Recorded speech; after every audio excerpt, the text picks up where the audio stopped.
Hello everyone, this is Joshua Boateng here. I want to welcome you to the Ambassadors in the Marketplace audio broadcast.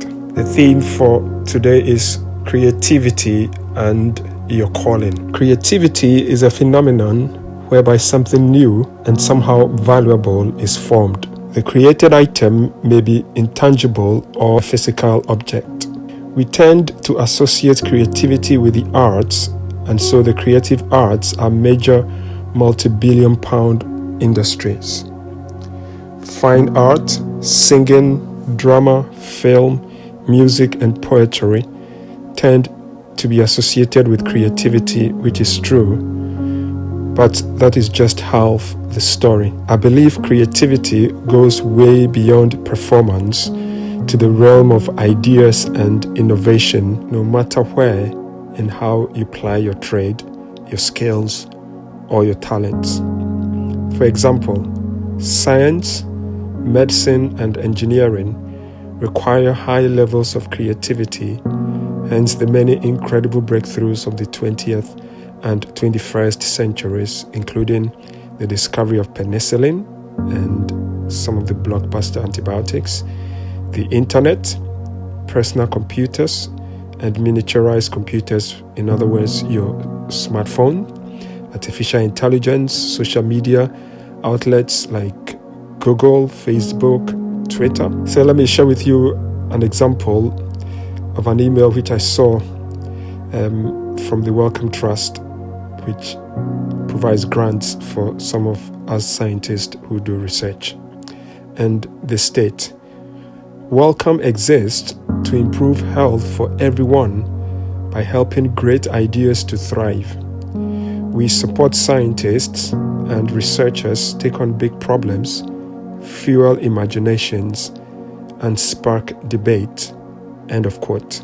So let us illustrate this using the creation story, because I believe it's the source of all human creativity and why we are the most successful species on our planet Earth. So we're going to take our text from Genesis chapter 1, verses 1 and 2, and verses 26 to 28. And I'm going to read from the New International Version. In the beginning, God created the heavens and the earth. Now the earth was formless and empty. Darkness was over the face of the deep, and the Spirit of God was hovering over the waters. Then verse 26 says, Then God said, Let us make mankind in our image, in our likeness, so that they may rule over the fish in the sea and the birds in the sky, over the livestock and all the wild animals, and over all the creatures that move along the ground. So God created mankind in his own image. In the image of God he created them. Male and female he created them. God blessed them and said to them, Be fruitful and increase in number. Fill the earth and subdue it. Rule over the fish in the sea and the birds in the sky, and over every living creature that moves on the ground. So a couple of words from there that I'd want to emphasize. The first one says without form, which implies to lie waste.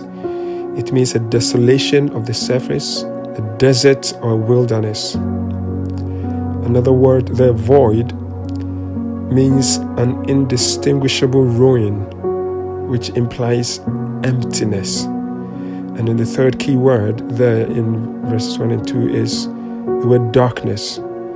So that is figuratively misery, distraction, ignorance, sorrow, and obscurity.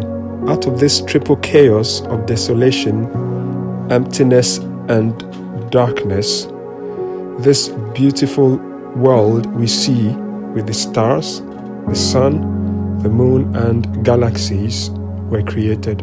God was still not satisfied and wanted to share his incredible creativity with humanity.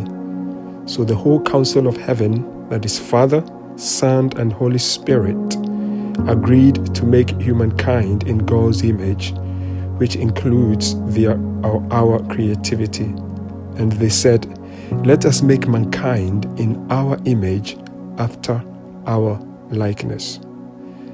This was so incredible that later on in chapter 2, Adam names all the animals in the garden without it being dictated to him by anyone. This is not just about being preachy. And so I want us to move away to some very practical applications.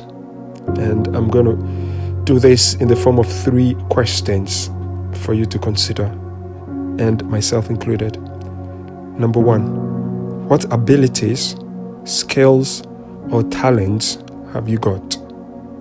Number 2, what problems, challenges of people or society or even yourself can you observe? And 3, are you taking responsibility? You see, when you take responsibility by responding with the creative abilities you have, you begin your journey towards fulfilling your life's purpose and your life mission. Responsibility, therefore, is your response to your creative abilities.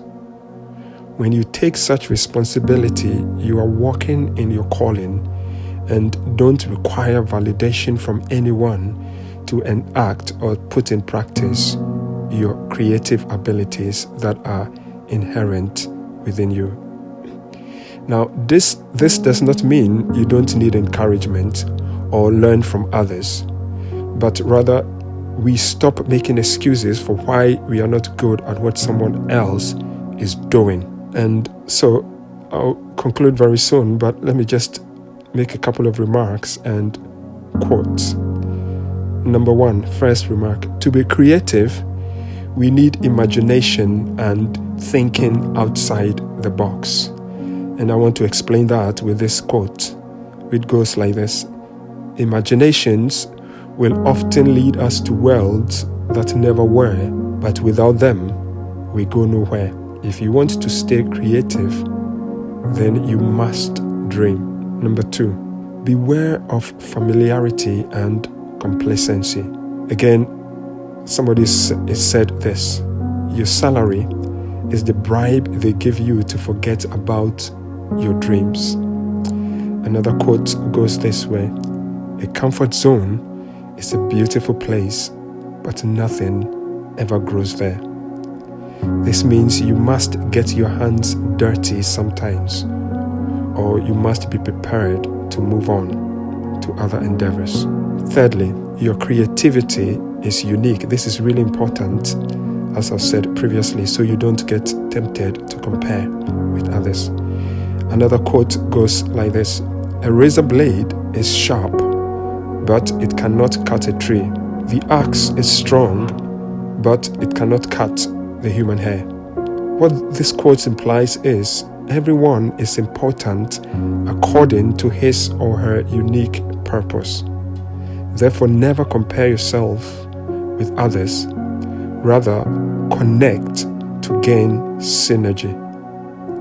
And final point I want to make: to stay creative, you must pursue excellence and be prepared to fail a lot, but always fail forward. And so Steve Martin is my last quote. Steve Martin said this: be so good at what you do that they cannot ignore you. God bless you, and thank you for listening.